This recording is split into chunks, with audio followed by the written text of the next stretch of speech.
Two Retrospects of One Life by Alexander Maclaren. And Jacob said unto Pharaoh, Few and evil have the days of the years of my life been. Genesis 47, verse 9. The God which fed me all my life long unto this day, the angel which redeemed me from all evil. Genesis 48, verses 15 and 16. These are two strangely different estimates of the same life, to be taken by the same man. In the latter, Jacob categorically contradicts everything that he had said in the former. Few and evil, he said before Pharaoh. All my life long, the angel which redeemed me from all evil, he said on his deathbed. If he meant what he said when he spoke to Pharaoh, and characterized his life thus, he was wrong. He was possibly in a melancholy mood. Very naturally, the unfamiliar splendors of a court dazzled and bewildered the old man, accustomed to a quiet shepherd life down at Hebron. He had not come to see Pharaoh.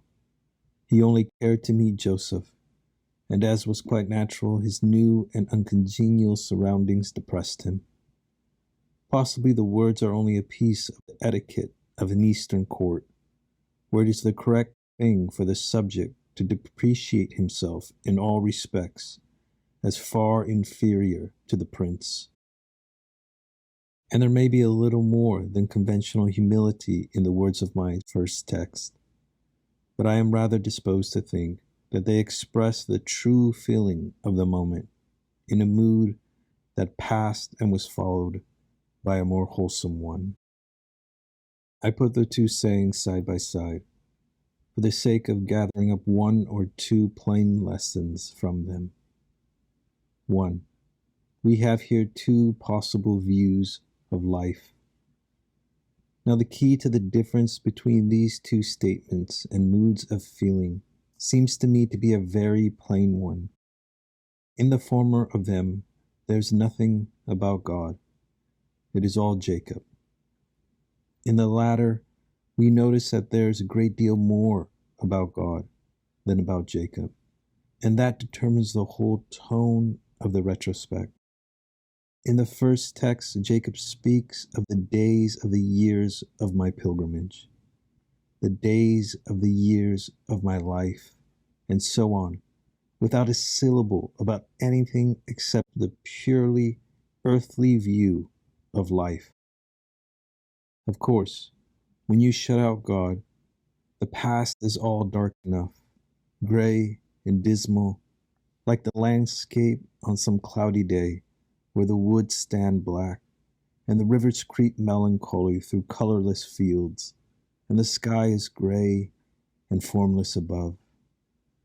Let the sun come out and the river flashes into a golden mirror and the woods are alive with twinkling lights and shadows, and the sky stretches a blue pavilion about them, and all the birds sing.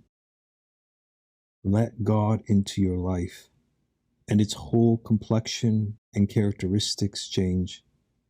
The man who sits whining and complaining when he has shut out the thought of a divine presence finds that everything alters when he brings that in. And then look at the two particulars on which the patriarch dwells. I am only 130 years old, he says, a mere infant compared with Abraham and Isaac. How did he know he was not going to live to be as old as either of them? And if his days were evil, as he said, was it not a good thing that they were few? But instead of that, he finds reasons for complaint in the brevity of the life which, if it were as evil as he made it out to be, must often have seemed wearisomely long and dragged very slowly. Now, both things are true. Life is short. Life is long. Time is elastic. You can stretch it or you can contract it. It is short compared with the duration of God. It is short, as one of the Psalms put it pathetically, as compared with this nature round us. The earth abideth forever. We are strangers upon it, and there is no abiding for us. It is short as compared with the capacities and powers of the creatures that possess it. But oh, if we think of our days as a series of gifts of God, if we look upon them as Jacob looked upon them when he was sane, as being one continued shepherding by God, they stretch out into blessed length. Life is long enough if it manifests that God takes care of us, and if we learn that He does. Life is long enough if it serves to build up a God-pleasing character. It is beautiful to see how the thought of God enters into the dying man's remembrances in the shape which was natural to him, regard being had to his own daily avocations. For the word translated fed means much more than supplied with nourishment. It is a word for doing the office of shepherd, and we must not forget, if we want to understand its beauty, that Jacob's son said, "Thy servants are shepherds, both we and also our fathers." So this man, in the solitude of his pastoral life, and while living among his woolly people, who depended upon his guidance and care, had learnt many a lesson as to how graciously and tenderly and constantly fed and led and protected and fostered by God were the creatures of his hand. It was he, I suppose, who first gave to religious thought that metaphor which has survived temple and sacrifice and priesthood and will survive even earth itself. For "I am the good shepherd" is true today as when first spoken by Jesus, and "the Lamb which is in the midst of the throne shall lead them, and be their shepherd, when the flock is carried to the upper pastures and the springs that never fail." The life which has brought us that thought of a shepherd God has been long enough, and the days which have been so expanded as to contain a continuous series of his benefits and protections need never be remembered as few, whatever is the arithmetic that is applied to them. The other contradiction is equally eloquent and significant. "Few and evil have my days been," said Jacob, when he was not thinking about God, but when he remembered the angel of the presence, that mysterious person with whom he had wrestled at Peniel, and whose finger had lamed the thigh while his lips proclaimed a blessing. His view changed, and instead of talking about evil days, he says, "the angel that redeemed me from all evil." Yes, his life had been evil, whether by that we mean sorrowful or sinful, and the sorrows and the sins had been closely connected. A sorely tried man he had been. Far away back in the past had been his banishment from home, his disappointment and hard service with the churlish Laban, the misbehavior of his sons, the death of Rachel, that wound which was never staunched, and then the 20 years mourning for Rachel's son, the heir of his inheritance. These were his evils.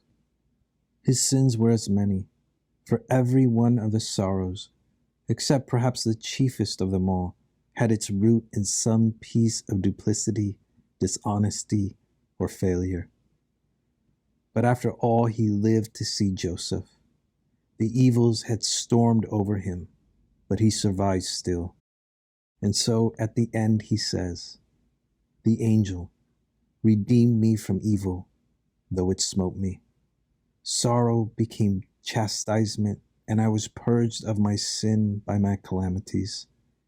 The sorrows are past, like some raging inundation that comes up for a night over the land and then subsides. But the blessing of fertility which it brought in its tawny waves, abides with me yet. Joseph is by my side. I had not thought to see thy face, and God has showed me the face of thy seed. That sorrow is over. Rachel's grave is still by the wayside, and that sharpest of pangs has wrought with others to purify character. Jacob had been tried by sorrows. He has been cleansed from sins. The angel delivered him from all evil. So, dear friends, sorrow is not evil if it helps to strip us from the evil that we love, and the ills that we bear are good if they alienate our affections from the ills that we do. 2. Secondly, note the wisdom and the duty of talking the completer and brighter view. These first words of Jacob are very often quoted as if they were the pattern of the kind of thing people ought to say. Few and evil have been the days of the years of my pilgrimage. That is a text from which many sermons have been preached, with approbation of the pious resignation expressed in it. But it does not seem to me that that is the tone of Jacob.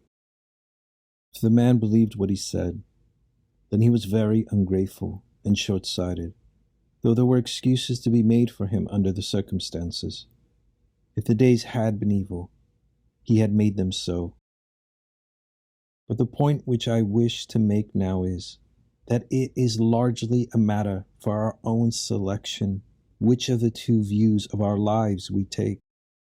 We may make our choice whether we shall fix our attention on the brighter or on the darker constituents of our past. Suppose a wall papered with paper of two colors, one black, say, and the other gold. You can work your eye and adjust the focus of vision so that you may see either a black background or a gold one. In the one case, the prevailing tone is gloomy, relieved by an occasional touch of brightness, and in the other it is brightness, heightened by a background of darkness. And so we can do with life, fixing attention on its sorrows, and hugging ourselves in the contemplation of these with a kind of morbid satisfaction, or bravely and thankfully and submissively and wisely resolving that we will rather seek to learn what God means by darkness, and not forgetting to look at the unenigmatical blessings and plain, obvious mercies that make up so much of our lives.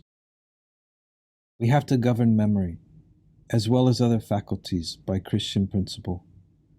We have to apply the plain teaching of Christian truth to our sentimental and often unwholesome contemplations of the past. There is enough in all our lives to make material for plenty of whining and complaining, if we choose to take hold of them by that handle. And there is enough in all our lives to make us ashamed of one murmuring word, if we are devout and wise, and believing enough to lay hold of them by that. Remember, you can make your view of your life either a bright one or a dark one, and there will be facts for both.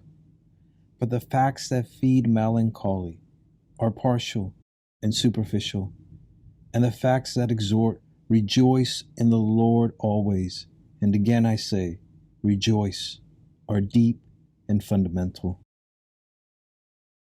3. So lastly, note how blessed a thing it is when the last look is the happiest. When you are amongst the mountains, or when you are very near them, they look barren enough, rough, stony, steep. When you get away from them and look at them across the plain, they lie blue in the distance, and the violet shadows and golden lights upon them and the white peaks above make a dream of beauty. While we are in the midst of the struggle, we are often tempted to think that things go hardly with us and that the road is very rough. But if we keep near our dear Lord and hold by his hand and try to shape our lives in accordance with His will, whatever be their outward circumstances and texture, then we may be very sure of this, that when the end comes, and we are far enough away from some of the sorrows to see what they lead to and blossom into, then we shall be able to say, it was all very good, and to thank Him for all the way by which the Lord our God has led us. In the same conversation in which the patriarch, rising to the height of a prophet, an organ of divine revelation, gives this his dying testimony of the faithfulness of God, and declares that he has been delivered from all evil, he recurs to the central sorrow of his life and speaks, though in calm words, of that day when he buried Rachel by Ephrath, which is Bethel. But the pain had passed, and the good was present to him. And so leaving life, he felt it according to his own word, satisfied with favor and full of the blessing of the Lord. So we in our turns may, at last, hope that what we know not now will largely be explained, and may seek to anticipate our dying verdict by living confidence in the midst of our toils and our sorrows, that all things work together for good to them that love God.